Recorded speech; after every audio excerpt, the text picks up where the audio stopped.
Hello guys, कैसे हो आप सभी का हमारे YouTube channel RPSC aspirant Jitesh में स्वागत है। दोस्तों, आशा करता हूं कि आप सभी मस्त, शानदार और ज़बरदस्त होंगे। दोस्तों, दशरथ मांझी की तरह आप भी अपने लक्ष्य की ओर निरंतर आगे बढ़ रहे होंगे। जिस प्रकार दशरथ मांझी ने केवल एक हथौड़े और चेनी से अकेले 360 फुट लंबी, 30 फुट चौड़ी और 25 फुट ऊंचा पहाड़ को काटकर एक सड़क बना डाली थी। जब तक तोड़ेंगे नहीं तब तक छोड़ेंगे नहीं। दशरथ मांझी एक ऐसा नाम है जो इंसानी जज्बे और जुनून की मिसाल है। दीवानगी ऐसी जो प्रेम के खातिर जिद में बदली और तब तक चैन से नहीं बैठी जब तक कि पहाड़ का सीना चीर दिया। हाथ में हथौड़ा, चैनी और सीने में फौलाद। 22 साल की मेहनत के आगे भी पहाड़ पिघल कर रास्ता देने पर मजबूर हो गया। ऐसे थे दशरथ मांझी। दोस्तों, सफलता एक दिन में नहीं मिलती, ठान लो तो एक दिन ज़रूर मिलती है। जिस प्रकार दशरथ मांझी को 22 साल की मेहनत के बाद सफलता मिली, उसी प्रकार अगर आप भी ठान लो तो आपको भी एक दिन सफलता ज़रूर मिलेगी। वादों की नहीं इरादों की हवा रखते हैं, वादों की नहीं इरादों की हवा रखते हैं। जरा सी जान में हम दिल बड़ा रखते हैं, जरा सी जान में हम दिल बड़ा रखते हैं। ना उम्मीद होकर सोता है जब जमाना, ना उम्मीद होकर सोता है जब जमाना, तब हम उम्मीद का दरवाज़ा खुला रखते हैं, तब हम उम्मीद का दरवाज़ा खुला रखते हैं। इसी के साथ हम दोस्तों आज पढ़ेंगे संप्रदान कारक चतुर्थ व्यक्ति का सूत्र नंबर 4, जो है क्रुद्ध दुरह ईर्ष्या सूयार्थानाम यम प्रतिकोपः। क्या है? क्रुद्ध दुरह ईर्ष्या सूयार्थानाम यम प्रतिकोपः, जिसकी वृत्ति है क्रुद्धादि अर्थानाम धातूनाम प्रयोगे यम प्रतिकोपः क्रियते तस्य संप्रदान संज्ञा भवति।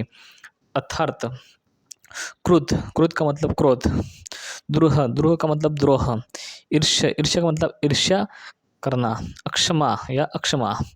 असूया का मतलब है गुणेषु दोष दर्शनम, यानी गुणों में दोष निकालना या निंदा। धातुओं के प्रयोग में जिसके प्रति क्रोध, द्रोह, ईर्ष्या या असूया की जाती है, उस कारक की संप्रदान संज्ञा होती है। किसकी संप्रदान संज्ञा होगी? जिसके प्रति क्रोध का भाव हो, द्रोह हो, विद्रोह करने का भाव हो, या ईर्ष्या हो, ईर्ष्या का मतलब जलना हो, असूया, असूया का मतलब होता है गुणों में दोष निकालना या निंदा करना आदि हो, उस कारक की संप्रदान संज्ञा होती है। किस किस धातु के योग में? क्रुद्ध धातु के योग में, द्रोह धातु के योग में, ईर्ष्या धातु के योग में और असूया धातु के योग में। 1 2 3 4 क्रोध, द्रोह, ईर्ष्या, असूया। क्रोध, द्रोह, ईर्ष्या और असूया धातु के योग में जिसके प्रति क्रोध, द्रोह, ईर्ष्या और असूया की जाती है, उस कारक की संप्रदान संज्ञा होती है। ठीक है दोस्तों, जिस प्रकार उदाहरण आपके सामने है। पहला, पुत्र पिता पर क्रोध करता है। पुत्र किस पर क्रोध कर रहा है? पिता पर। तो किसके प्रति क्रोध का भाव है? पिता पर, पिता के प्रति भाव है। तो पिता क्या है यहाँ पे? संप्रदान संज्ञा। क्या है? संप्रदान। तो पिता शब्द की चतुर्थी व्यक्ति होगी तो क्या बनेगा? पिता शब्द की चतुर्थी व्यक्ति पित्रे। क्या बनेगा? पित्रे। पित्रे में कौन सी व्यक्ति है? चतुर्थी व्यक्ति। पुत्र पित्रे कृत्यति, क्रुद्ध धातु के योग में पितृ शब्द की चतुर्थी व्यक्ति हुई। प्रस्तुत उदाहरण में पिता के प्रति क्रोध का भाव है, इसलिए क्रुद्ध, दुर्हे, ईर्ष्या सूयार्थानाम यम प्रतिकोपः सूत्र से पिता शब्द की संप्रदान संज्ञा होकर चतुर्थी संप्रदान सूत्र से चतुर्थी व्यक्ति होती है। ठीक है दोस्तों, दूसरा उदाहरण आपके सामने है। उसी प्रकार हरि से द्रोह करता है। द्रोह किससे कर रहा है? हरि से कर रहा है। तो यहाँ हरि क्या है? संप्रदान है। तो संप्रदान में कौन सी व्यक्ति होगी? चतुर्थ व्यक्ति। कौन सूत्र से होगी? क्रुद्ध, द्रोह, ईर्ष्या सूयार्थानाम यम प्रतिकोपः सूत्र से संप्रदान संज्ञा होगी हरि की। तो क्या बनेगा? हरये।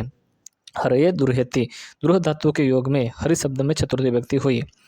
दुर्जन सज्जन से ईर्ष्या करता है। दुर्जन किससे ईर्ष्या करता है? सज्जन से। किससे कर रहा है? सज्जन से। सज्जन क्या है? संप्रदान है। क्या है? संप्रदान। संप्रदान में कौन सी व्यक्ति होगी? चतुर्थी व्यक्ति। तो क्या बनेगा? सज्जनाय। दुर्जनः सज्जनाय ईर्ष्यति। दुर्जनः सज्जनाय ईर्ष्यति। ईर्ष्यति धातु के योग में सज्जन शब्द में चतुर्थी व्यक्ति हुई। सुरेश महेश की निंदा करता है। सुरेश किसकी निंदा कर रहा है? महेश की। तो किसकी कर रहा है? महेश की। तो महेश क्या है? संप्रदान। तो संप्रदान में चतुर्थ व्यक्ति होकर क्या बनेगा? महेशाय। सुरेशः महेशाय असूयति। असूय धातु के योग में महेश शब्द में चतुर्थी विभक्ति हुई। कंस कृष्ण पर क्रोध करता है। क्रोध कंस किस पर कर रहा है? कृष्ण पर। तो कृष्ण क्या है? संप्रदान। तो क्या बनेगा? कृष्णाय। कंसः कृष्णाय क्रुध्यते। क्रुद्ध धातु के योग में कृष्ण शब्द में चतुर्थी विभक्ति हुई। उसी प्रकार दुष्ट सज्जन से द्रोह करता है। दुष्ट किससे द्रोह कर रहा है? सज्जन से। सज्जन क्या है यहाँ पे? संप्रदान। तो क्या हुआ? सज्जन का सज्जनाय। कौन सी विभक्ति लगी? चतुर्थी विभक्ति। कौन से सूत्र से लगी? क्रुद्ध द्रोह ईर्ष्या सूयार्थानाम यम प्रतीक कोप सूत्र से संप्रदान संज्ञा होकर चतुर्थ संप्रदान सूत्र से चतुर्थ विभक्ति हुई सज्जन शब्द में। तो क्या बना? सज्जनाय। दुष्ट सज्जनाय द्रुहति। द्रुह धातु के योग में सज्जन शब्द में चतुर्थ विभक्ति हुई। ठीक है दोस्तों, अगर क्लास अच्छी लग रही हो तो लाइक शेयर और कमेंट, और चैनल पर नए हो तो सब्सक्राइब जरूर करें दोस्तों, क्योंकि आपका एक सब्सक्राइब हमें बहुत ही मोटिवेट करता है। ठीक है दोस्तों, ये सूत्र है आपका संप्रदान संज्ञा का अपवाद। क्या है? संप्रदान संज्ञा का अपवाद, मतलब संप्रदान चतुर्थ विभक्ति नहीं होगी इसमें, इसलिए ये अपवाद है। तो क्या है? क्रुद्ध द्रुहो रूप सृष्टियो कर्म। क्रुद्ध द्रुहो रूप सृष्टियो कर्म।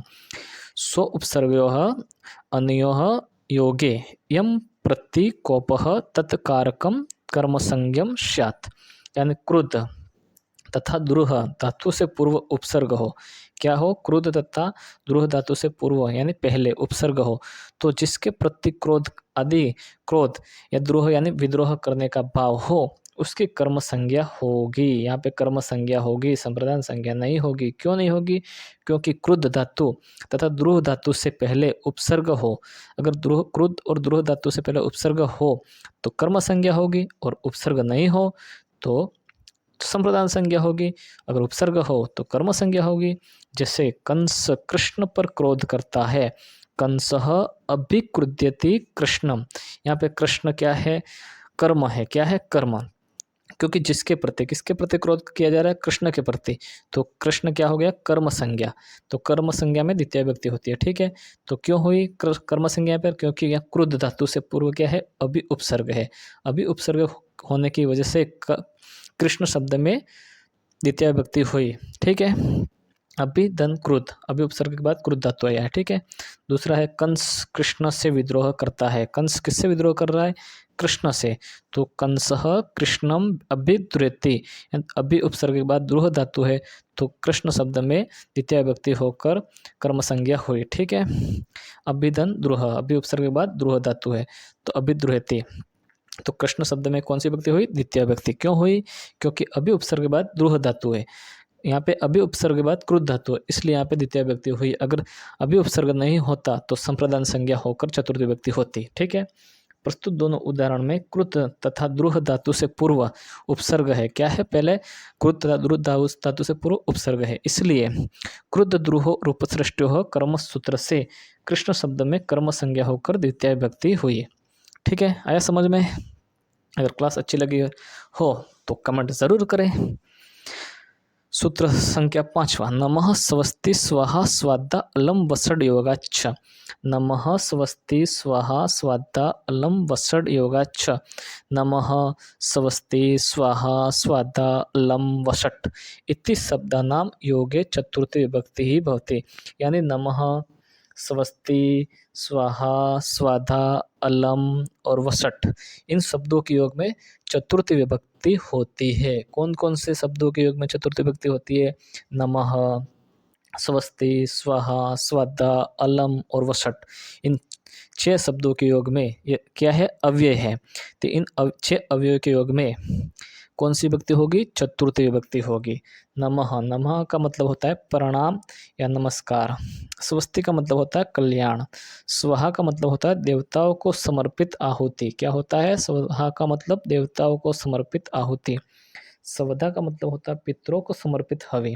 अलम, अलम का मतलब होता है पर्याप्त, योग्य, समर्थ। वसट का मतलब होता है इंद्र को समर्पित हवि। अव्ययों के प्रयोग में जिसको नमस्कार करने, जिसका कल्याण, जिसको आहुति या हवि का दान, जिसके लिए पर्याप्त, योग्य या समर्थ अर्थ प्रकट हो, उसमें चतुर्थी विभक्ति होती है। किसमें चतुर्थी विभक्ति होती है? जिसको नमस्कार करने, जिसका कल्याण करने, जिसको आहुति या हवि का दान, जिसके लिए पर्याप्त योग्य या समर्थ अर्थ प्रकट होती है हो, उसमें चतुर्थी विभक्ति होती है। कौन कौन से अव्यय के योग में चतुर्थी विभक्ति होती है? नमः, स्वस्ति, स्वहा, स्वदा, अलम, वसट, इन 6 अव्यय के योग में चतुर्थी विभक्ति होती है। जिसमें से आपके सामने उदाहरण है। फर्स्ट उदाहरण है राम को नमस्कार। किसको नमस्कार? राम को नमस्कार। तो राम शब्द में चतुर्थी विभक्ति होकर रामाय बना। नमः अव्यय के योग में राम शब्द में चतुर्थी विभक्ति हुई तो क्या बना? रामाय। रामाय नमः, राम को नमस्कार। प्रस्तुत उदाहरण में नमः, स्वस्ति, स्वाहा, स्वधा, अलम, वसड़ योगाच्च सूत्र से नमः अव्यय के योग में राम शब्द की चतुर्थी विभक्ति हुई। ठीक है, नमः अव्यय के योग में राम शब्द की चतुर्थी विभक्ति होकर क्या बना? रामाय। रामाय नमः। गणपति को नमस्कार। किसको नमस्कार? गणपति को। गणपति को नमस्कार। तो गणपतये नमः। नमः अव्यय के योग में गणपति शब्द की चतुर्थी विभक्ति होकर गणपतये रूप बना तो क्या बना? गणपतये नमः। प्रजा का कल्याण। कल्याण का मतलब स्वस्ति। स्वस्ति का मतलब कल्याण। प्रजाभ्यः स्वस्ति। स्वस्ति अव्यय के योग में प्रजा शब्द में चतुर्थी विभक्ति हुई तो क्या बना? प्रजाभ्यः स्वस्ति। अग्नि को आहुति का दान। अग्नि को आहुति का दान तो अग्नि को आहुति का दान क्या बना? अग्नये स्वाहा। स्वाहा अव्यय के योग में अग्नि शब्द में चतुर्थी विभक्ति होकर अग्नये बना। अग्नये स्वाहा। पितरों को हवि का दान। पितरों को हवि का दान तो पितृभ्यः स्वदा। स्वदा अव्यय के योग में पितृ शब्द में चतुर्थी विभक्ति हुई। दैत्यों के लिए हरि पर्याप्त है। दैत्यभ्यः हरि अलम तो अलम। अलम अव्यय के योग में दैत्य शब्दों में चतुर्थी विभक्ति हुई क्योंकि दैत्यों के लिए हरि पर्याप्त है। दैत्यभ्यः हरि अलम। इंद्र को हवि का दान। इंद्र को हवि का दान तो इंद्राय वषट। वषट अव्यय के योग में इंद्र शब्द में चतुर्थी विभक्ति हुई। नमः, स्वस्ति, स्वाहा, स्वधा, अलम, वषट, इन 6 अव्यय के योग में चतुर्थी विभक्ति होती है। लेकिन आपको यहाँ पर एक बात ध्यान में रखनी पड़ेगी कि नमः अव्यय के बाद क्रियापद क्या होना चाहिए? क्रियापद हो जो कि धातु रूप हो तो जिसको नमस्कार किया जाए उसमें चतुर्थ विभक्ति न होकर द्वितीय विभक्ति होगी। कहाँ पर द्वितीय विभक्ति होगी? जहाँ पर नमः अव्यय तो आए लेकिन उसके बाद नमः अव्यय के बाद क्रियापद नमः अव्यय के बाद अगर धातु रूप हो तो वहाँ पर चतुर्थी विभक्ति नहीं होगी। कौन सी होगी? द्वितीय विभक्ति। कौन सी होगी? द्वितीय विभक्ति। कैसे होगी? तो आइए देखते हैं। उपपद विभक्ति है कारक विभक्ति ही बलियसी, यानी उपपद विभक्ति से कारक विभक्ति बलवती होती है। क्योंकि अगर मान लो जहाँ पर उपपद विभक्ति और कारक विभक्ति दोनों का कार्य हो रहा हो, दोनों हो रही हो तो उसमें उपपद विभक्ति न होकर कारक विभक्ति का प्रयोग किया जाएगा क्योंकि कारक विभक्ति उपपद विभक्ति से ज़्यादा बलवती है। इसलिए तो जो हम ये पढ़ रहे हैं नमः, स्वस्ति, स्वाहा, स्वधा, अलम, वषट, योगाच्च सूत्र वो उपपद विभक्ति का है। ठीक है, तो वह पिता, यहाँ पे उदाहरण है, वह पिता को नमस्कार करता है। करता है क्या हो गया? ये करता है क्रियापद हो गया। क्या हो गया? क्रियापद धातु रूप। तो वह पिता को नमस्कार करता है तो क्या बनेगा? पिता को। तो पिता शब्द में क्या कौन सी व्यक्ति होगी? द्वितीय व्यक्ति होगी। क्यों होगी? क्योंकि नमस्कार अव्यय के बाद क्या गया? क्या गया? धातु रूप। क्या गया? धातु रूप क्रियापद। तो सह पितरम नमस्कृति। नमः दन क्रोति तो इसके टुकड़े करेंगे नमः दन क्रोति बनेगा। तो नमः अव्यय के बाद करोति क्या हो गया? धातु रूप। तो पिता शब्द में द्वितीय व्यक्ति हुई सह पितरम नमस्कृति। बस आपको ये ध्यान रखना पड़ेगा। अगर यहाँ मान लो क्रियापद नहीं होता तो वह पिता को नमस्कार ऐसा आता, पिता को नमस्कार ऐसा ही पूछता तो क्या होता? चतुर्थ विभक्ति। तो चतुर्थ विभक्ति में क्या बनता? पित्रे नमः। ठीक है, सूत्र संख्या 6 जो कि एक वार्तिक है। वार्तिक क्या है? तद्यर्थे चतुर्थी वाच्या। क्या है? तद्यर्थे चतुर्थी वाच्या, जिसकी वृत्ति है तस्मै प्रयोजनाय इदं तदर्थम। तस्मै प्रयोजनाय इदं तदर्थम। तदर्थस्य भावः तादर्थ्यम तस्मिन् तादर्थे। मतलब जिस वस्तु के लिए कोई कार्य किया जाता है, जिस वस्तु के लिए कोई कार्य किया जाता है वह तदर्थ कहलाता है। अर्थात जिसके लिए कोई वस्तु हो या जिसके लिए कोई क्रिया की गई हो उसमें चतुर्थी विभक्ति होगी। किसमें होगी? जिसके लिए कोई वस्तु हो या जिसके लिए कोई क्रिया की गई हो उसमें चतुर्थी विभक्ति होगी। तादर्थ्य का मतलब होता है उसके लिए। यथा उदाहरण, वह मुक्ति के लिए हरि को बजता है। ये हरि को क्यों बज रहा है? मतलब हरि की भक्ति क्यों कर रहा है? क्योंकि उसको मुक्ति चाहिए, मोक्ष के लिए हरि की भक्ति कर रहा है। तो के लिए अर्थ आ रहा है यहाँ पे। तो कौन सी विभक्ति होगी? चतुर्थी विभक्ति होगी। कौन से सूत्र से होगी? तादर्थ्य चतुर्थी वाच्य सूत्र से। वह मुक्ति के लिए, मुक्ति शब्द में चतुर्थी विभक्ति होगी तो क्या बनेगा? मुक्तये। सह मुक्तये हरिम भजति। प्रस्तुत उदाहरण में मुक्ति क्या है? प्रयोजन है, कारण है मुक्ति, इसलिए अतएव तदर्थीय चतुर्थी वाच्य सूत्र से मुक्ति शब्द में चतुर्थी विभक्ति हुई। खुंटे के लिए लकड़ी, किसके लिए लकड़ी? खुंटे के लिए। तो खुंटे शब्द में चतुर्थी विभक्ति होकर क्या बना? उपाय दारू। दारू का मतलब होता है लकड़ी, ना कि आपका वो दारू, ठीक है। कौन सा दारू? दारू का मतलब यहाँ पे लकड़ी है, ठीक है, कहीं देसी मत समझ लेना। तीसरा है गाड़ी के लिए लकड़ी। किसके लिए लकड़ी? गाड़ी के लिए। तो गाड़ी शब्द में चतुर्थी विभक्ति होकर क्या बना? सक्टाय दारू। काव्य यश के लिए होता है। काव्य किसके लिए होता है? यश के लिए। तो यश के लिए, किसके लिए? यश के लिए। यश शब्द में चतुर्थी विभक्ति होकर क्या बना? यश से। कौन से सूत्र से बना? तादर्थ्य चतुर्थी वाच्य सूत्र से, क्योंकि यहाँ पे के लिए भाव आ रहा है इसलिए। तो काव्यम यश से भवति। वह पढ़ने के लिए विद्यालय जाता है। किसके लिए जाता है?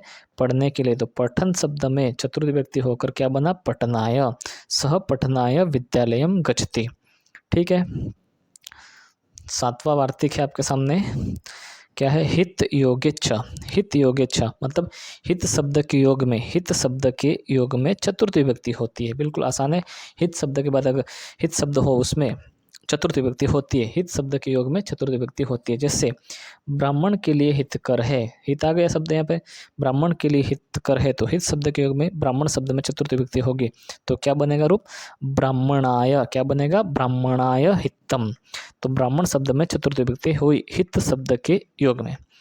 प्रस्तुत उदाहरण में ब्राह्मण के विषय में हित है, अतएव हित योगे सूत्र से ब्राह्मण शब्द में चतुर्थी विभक्ति हुई। सूत्र संख्या 8 है। सूत्र क्या है? स्प्रेह रिप्सितः। स्प्रेह रिप्सितः, जिसके टुकड़े करेंगे स्प्रेह इप्सितः बनेगा। तो जिसकी वृत्ति है स्प्रेयते है प्रयोगे इष्टः संप्रदानम स्यात्। स्प्रेयते प्रयोगे इष्टः संप्रदानम स्यात्, यानी स्प्रेह, स्प्रे का मतलब होता है चाहना। धातु के योग में, स्प्रे धातु के योग में इप्सित कारक, इप्सित का मतलब होता है सर्वाधिक अभिलाषा या जिसकी इच्छा हो, जिस विषय में इप्सित कारक होता है। तो इप्सित स्प्रे धातु के योग में इप्सित कारक की संप्रदान संज्ञा होती है, अर्थात जिस वस्तु को चाहा जाता है उस वस्तु में चतुर्थी विभक्ति होती है। जैसे वह फूलों की इच्छा करती है। किसकी इच्छा कर रही है? फूलों की। तो चाहना, ये किसको चाह रही है? फूलों को चाह रही है, इसलिए फूल शब्द में चतुर्थी विभक्ति होकर क्या बना? पुष्पेभ्यः। सा पुष्पेभ्यः स्पृहति। स्प्रे धातु के योग में पुष्प शब्द में चतुर्थी विभक्ति हुई और क्या बना? पुष्प शब्द का पुष्पेभ्यः। क्या बना? पुष्पेभ्यः। सा पुष्पेभ्यः स्पृहति। प्रस्तुत उदाहरण में स्प्रे धातु के योग में इप्सित कारक चाहा गया कारक पुष्प की स्प्रे इप्सित सूत्र से संप्रदान संज्ञा होकर चतुर्थी विभक्ति हुई। सूत्र संख्या 9 है। धारेरुत्तमरणः। क्या है? धारेरुत्तमरणः, जिसकी वृत्ति है धारयते है प्रयोगे उत्तमरण उक्त संज्ञः स्यात्। धारयते है प्रयोगे उत्तमरण उक्तम उक्त संज्ञः स्यात्। धारी धातु अनिच प्रत्यांत द्रि धातु, अनिच प्रत्यांत द्रि धातु के योग में उत्तमरण की संप्रदान संज्ञा होती है, अर्थात धारी धातु के योग में कर्ज देने वाले कारक में चतुर्थी विभक्ति होती है। किसमें? कर्ज देने वाले कारक में। कर्ज देने वाले कारक में चतुर्थी विभक्ति होती है। कहाँ पर होती है? धारी धातु में के योग में, धारी द्रि धातु के योग में कर्ज देने वाले कारक में चतुर्थी विभक्ति होती है। जैसे एक बार ये देख लेते हैं अधमरण। अधमरण किसे कहते हैं? कर्ज लेने वाले को, जो कर्ज लेता है वो अधमरण कहलाता है। और उत्मरण कौन कहलाता है? कर्ज देने वाला। कर्ज देने वाला उत्मरण और अधमरण कर्ज लेने वाला। वैसे भी आप इसको इस तरह भी याद रख सकते हैं, अधमरण कर्जा लेके क्या हो जाता है? अधमरा। तो अधमरा से अधमरण याद रखना, क्योंकि कर्जा लेता है वो तो अधमरा हो ही जाता है। तो अधमरण से हो गया कर्ज लेने वाला। और उत्मरण जो कर्जा देता है वो उत्तम होता है, तो उत्मरण हो गया। ठीक है। हरि भक्त के लिए मोक्ष धारण करते हैं। हरि भक्त के लिए मोक्ष धारण करते हैं। तो यहाँ पर क्या है? हरि जो ये भक्त है मोक्ष के लिए हरि की भक्ति करता है। तो वो क्या करता है कि भगवान को तुलसी पत्ते, नारियल, अगरबत्ती इत्यादि के माध्यम से भक्ति रूपी कर्जा हरि पर चढ़ाता है। तो यह भक्त क्या हो गया? संप्रदान हो गया, उत्तमरण हो गया, क्योंकि वो कर्जा चढ़ा रहा है, भक्ति रूपी कर्जा चढ़ा रहा है, इसलिए भक्त हो गया संप्रदान कारक। कौन सा हो गया? संप्रदान कारक। तो संप्रदान कारक में चतुर्थी विभक्ति होती है। और हरि क्या हो गया? कर्जा लेने वाला। तो अधमरण, अधमरण कौन है यहाँ पे? हरि। और उत्मरण कौन है? भक्त। तो क्या बनेगा? भक्त शब्द में चतुर्थी विभक्ति होकर भक्ताय। हरि ही मोक्षम भक्ताय धारयति। तो प्रस्तुत उदाहरण में भक्त की भक्ति को देखकर भगवान भक्त को मोक्ष देने के लिए ऋणी हो जाते हैं। भगवान भक्त को मोक्ष देने के लिए ऋणी हो जाता है। अर्थात भक्त अगरबत्ती, दियाबत्ती, तुलसी दल, फल आदि से हरि पर कर्जा चढ़ाता है, इसलिए भक्त हो गया संप्रदान, जिसमें चतुर्थी विभक्ति हुई, क्या बना? भक्ताय। हरि ही मोक्षम भक्ताय धारयति। द्वि धातु के योग में जो कर्जा देने वाला होता है उसमें चतुर्थी विभक्ति होती है। तो भक्ताय क्या हो गया? उत्तमरण। और हरि क्या हो गया? अधमरण। मोहन दिनेश के 100 रुपये का ऋणी है। 100 रुपये का ऋणी है। कौन है? मोहन। किसका है? दिनेश का। तो दिनेश क्या हो गया? उत्तमरण। तो उत्तमरण में कौन सी विभक्ति लगेगी? चतुर्थी विभक्ति। दिनेशाय क्या बनेगा? दिनेशाय। मोहनः दिनेशाय सत्यम धारयति। द्वि धातु के योग में दिनेश शब्द में चतुर्थी विभक्ति हुई। ठीक है दोस्तों क्लास कैसी लगी? अगर अच्छी लगी हो तो लाइक, शेयर, और चैनल पर नए हो तो सब्सक्राइब ज़रूर करें। धन्यवाद।